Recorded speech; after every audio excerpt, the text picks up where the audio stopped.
আসসালামু আলাইকুম এভরিওয়ান, কেমন আছেন সবাই? তো আজকে মাটির চুলায় গরুর মাংস রান্না হবে।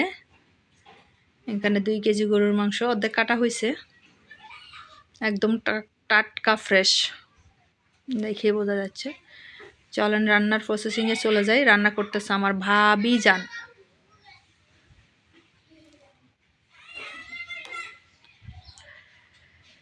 রান্না হবে আজকে, রান্না হবে মানে রান্না হয়েছে দুপুর টাইমে, আমি এখন ভিডিও দিলাম সন্ধ্যায়। তো এর মধ্যে মাংস ধুয়ে সব কিছু দিয়ে দিচ্ছে, দেখেন আমি বলার আগেই ও সব কিছু দিয়ে দিচ্ছে। আদা রসুন বাটা, ধনিয়ার ফাঁকি, মরিচের গুঁড়া, কাঁচামরিচ, তারপরে পেঁয়াজ, তেল দিয়ে এখন হচ্ছে হাতে মাখা হবে।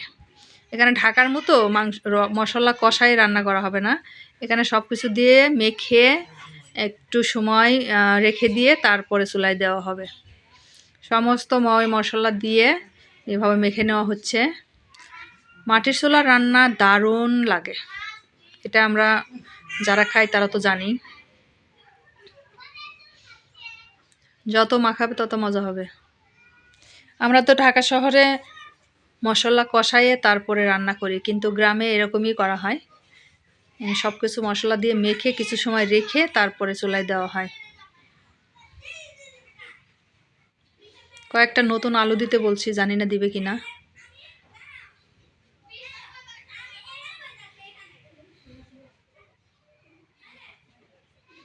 মাটির চুলায় মজার রান্না। আমার আবার মাটির চুলায় রান্না করতে ভালো লাগে না, কেন জানি না, আমার ভালো লাগে না, বিরক্ত লাগে। আসলে রান্নায় শুরু করছি আমি গ্যাসের চুলা থেকে, তো এই জন্য মাটির চুলা রান্না করতে ভালো লাগে না।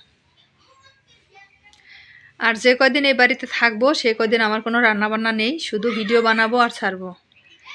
কারণ আমি এখন রেস্টে আছি,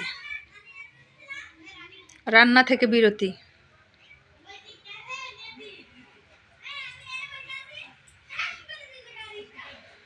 একদম ঘোরায়ে ঘোরায়ে মাখানো হচ্ছে তরকারি।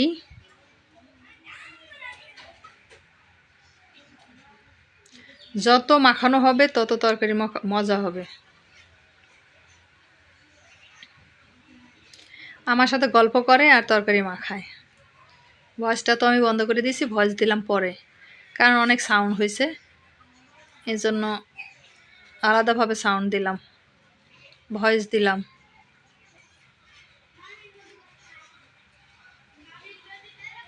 আমি এখন বগুড়ায় অবস্থান করতেছি, আমার বাবার বাড়ি। শ্বশুর বাড়িতে এখনো যাই নেই, যাব পরে। বেশ শীত পড়েছে।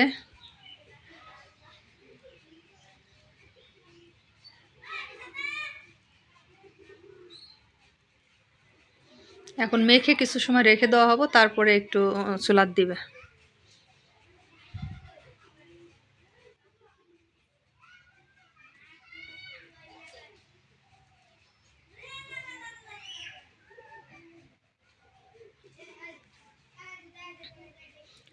বললাম গরুর মাংস দিয়ে খিচুড়ি খাবো, পরবর্তীতে রান্না করা হবে।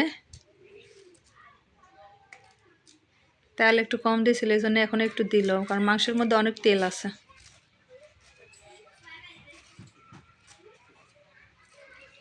আমাদের গ্রামে এভাবেই রান্না করা হয় মাংস।